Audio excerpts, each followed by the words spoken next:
चुनाव खत्म हुआ और फिर से एनडीए की सरकार का गठन हो गया। तमाम मुद्दों पर हम आपको रूबरू कराते हैं, धरातल पर क्या कुछ काम हो रहा है। और इसी बीच हम पंचायतों का भी अब दौरा कर रहे हैं। जिस पंचायत के प्रतिनिधियों का मानदेय नीतीश कुमार ने जो है डबल कर दिया, उसका ऐलान किया, लेकिन क्या प्रतिनिधि जो हैं उनके कुछ ऐलान से खुश हैं? क्या काम हो रहा है धरातल पर? यहाँ तक कि पंचायत के प्रतिनिधि, यदि हम बात करें सरपंच की, तो सरपंच का कई महीनों से मांग था कि उनका मानदेय बढ़े, मानदेय बढ़ाया गया, लेकिन उस मानदेय से काफी खुश नहीं है सरपंच और उप सरपंच। लेकिन यदि हम देखें तो बिल्डिंग की बात करें, जो ग्राम कचहरी की बात करें, उसको लेकर जो ऐलान किया गया था उस पर भी काम नहीं हो रहा है, काफी धीमी गति से काम हो रहा है, जिसको लेकर प्रतिनिधि एक बार फिर से एनडीए सरकार को आईना दिखा रहे हैं और याद दिला रहे हैं कि आप अपने ऐलान पर ध्यान दीजिए।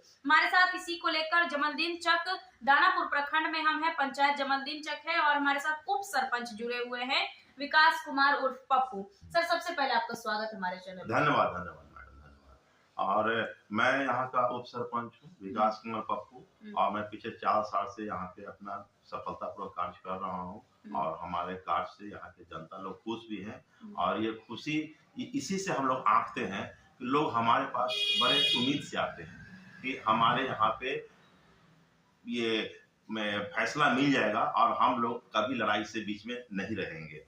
तो ये हमारे घर में जो आवागमन आती रहती है, इससे पता चलता है कि हम लोग काम अच्छे कर रहे हैं। क्योंकि मैं अपनी बात मैं खुद नहीं कर सकता हूँ, लेकिन हाँ, जनता खुश है, यहाँ पे जनता यहाँ पे संतुष्ट है, तो हमें भी संतुष्ट है। आप लोग कई अरसे से मांग कर रहे थे मानदेय बढ़ाने का, लेकिन सरकार ने चुनाव से पहले जो है एक्शन लेते हुए आप लोग का मानदेय बढ़ाया। आपका भी मानदेय 3750 रुपया कर दिया गया। क्या इस पैसे से आप संतुष्ट हैं?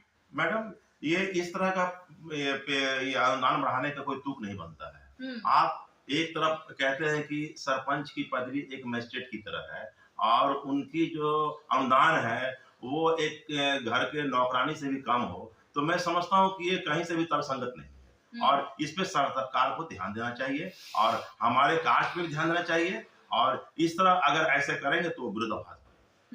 यदि देखा जाए तो सबसे बड़ा चीज होता है कि आपके पास जब तक ऑफिस ना रहे तो आपके पास लोग कहाँ मिल जाएंगे, आपके घर आएंगे। तो जाहिर सी बात है कि ग्राम कचहरी होना बेहद जरूरी है। आपके पंचायत में ग्राम कचहरी है पहले से?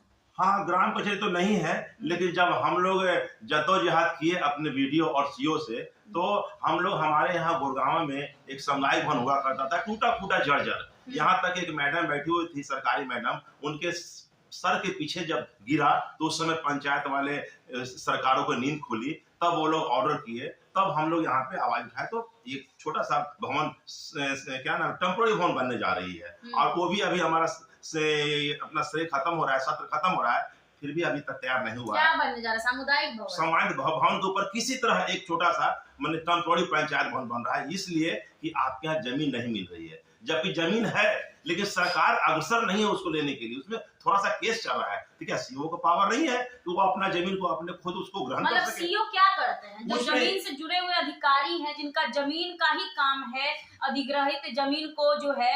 आप एक चीज गौर कीजिएगा, बिहार में अभी बुलडोजर चल रहा है, मतलब कि आम लोग यदि सरकारी जमीन पर रह रहे हैं तो उनके घरों पर बुलडोजर चल रहा है। लेकिन जिस पंचायत में ग्राम कचहरी नहीं है, वहाँ सीओ जैसे अधिकारियों को जो है निर्देश नहीं दिया जा रहा है कि आप जमीन अधिग्रहित है हम तो कहेंगे कि मैडम सीओ को तो नाम लीजिए मत, क्योंकि सीओ हम लोग को इज्जत नहीं करती है। अच्छा। सीओ का नहीं है, हम लोग को बैठने के लिए बुलाता है, ढंग से बात जी। अभी नहीं, इसके पहले वाले बोल रहे हैं। वो जो क्या नाम था, कोई अभी कौन है? अभी तो हम लोग नहीं कह सकते हैं, क्योंकि इधर थोड़ा इलेक्शन के लेके हम लोग नहीं जा रहे हैं। अच्छा। तो सीओ हम लोग को जो पहले पिछला अनुभव है 3 साल से, इज्जत नहीं करते, बैठने तक नहीं देते हैं, किसी तरह का काम लेके जाते हैं तो उस पर ध्यान भी नहीं देते हैं, और अपने चैम्बर से निकल जाते थे। सीओ बदल गया है अभी। हाँ, बदल गए, अच्छी बात नहीं है। सीओ बदलेगा, लेकिन सीओ सीट तो नहीं बदलेगा ना। आपका सीओ मतलब क्या होता है? आप अगर किसी पोस्ट पे, सरकारी पोस्ट पे हैं, तो आप मुलाजिम है ना, जनता का सेवक है ना। और हम लोग जनता के सेवक हैं। आप सरकार के द्वारा नियुक्त हैं, जनता के द्वारा नियुक्त हैं, तो क्या आप हमें इज्जत नहीं कीजिएगा? ये तो अच्छी सरकारी जमीन है।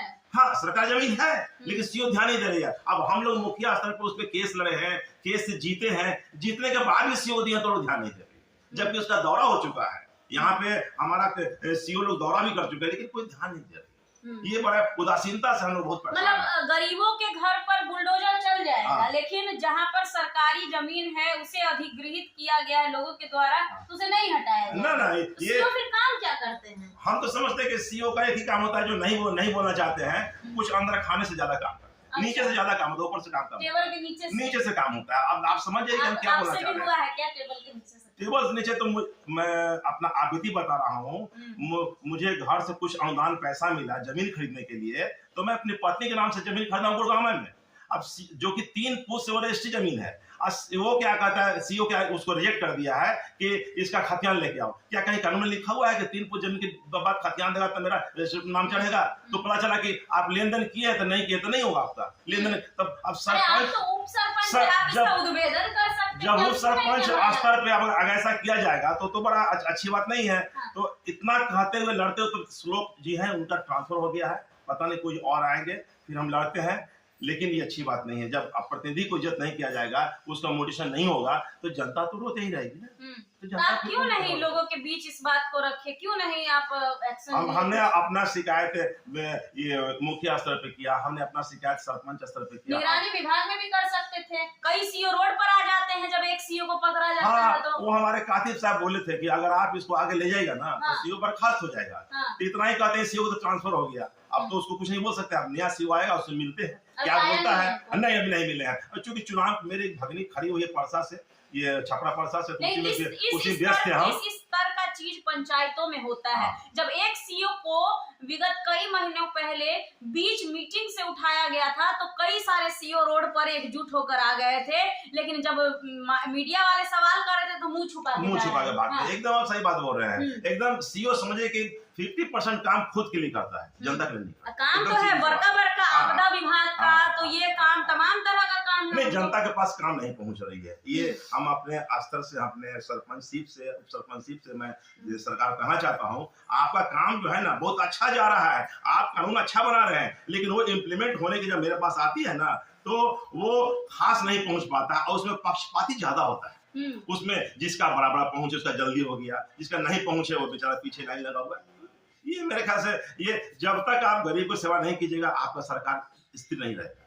और अगर ऐसा कीजिएगा तो सरकार में विरोधाभास फैलेगी, जन आक्रोश होगा और हम लोग रिवोल्ट करेंगे। चलिए, सीएम नीतीश बिहार के मुख्यमंत्री हैं, काफी अब एक्टिव नजर आ रहे हैं। आप जैसे प्रतिनिधि और पंचायतों में क्या लग रहा है, पंचायती राज मंत्री दीपक प्रकाश को बनाया गया है जो उपेंद्र कुशवाहा के बेटे हैं, कैसे देख रहे हैं इन सब चीजों को, आप लोग कितना खुशी है? देखिए, सबसे पहले नजर मैं ये कहना चाहता हूँ कि हमारे नीतीश जी में कोई कमी नहीं है, मैं ये कहना चाहता हूँ।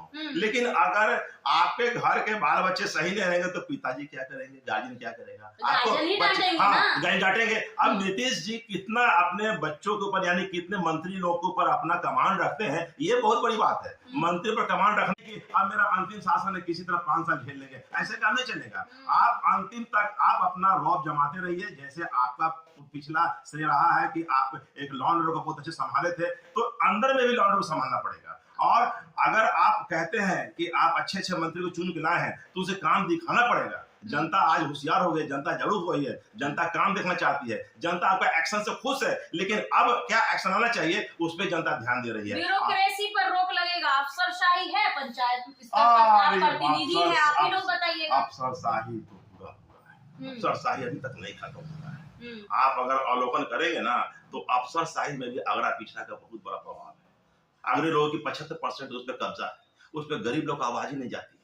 हाँ, आवाज कब जाती है? जब थोड़ा सा उनको जैसा चढ़ावा चढ़ गया, कहीं से पैर हो गया, उनका काम हो गया, आज आप बाकी लोग अपना चप्पल तोड़ रहे हैं, अपना पजामा ढीला कर रहे हैं। मतलब टेबल के नीचे जो हाथ लोग देते हैं, बढ़ाते हैं, तो वो खत्म होना जरूरी है जी। तो आप देख सकते हैं तमाम चीजों पर हमने चर्चाएं की है। बिहार में एक बार फिर से एनडीए की सरकार है, औद्योगिकरण पर काम जो है इसको लेकर सरकार हवाला दे रही है, लेकिन जिस तरीके से पंचायतों में कई ऐलान सरकार ने किया था उस पर जो है ध्यान देने की जरूरत है। बहरहाल खबरों में इतना ही।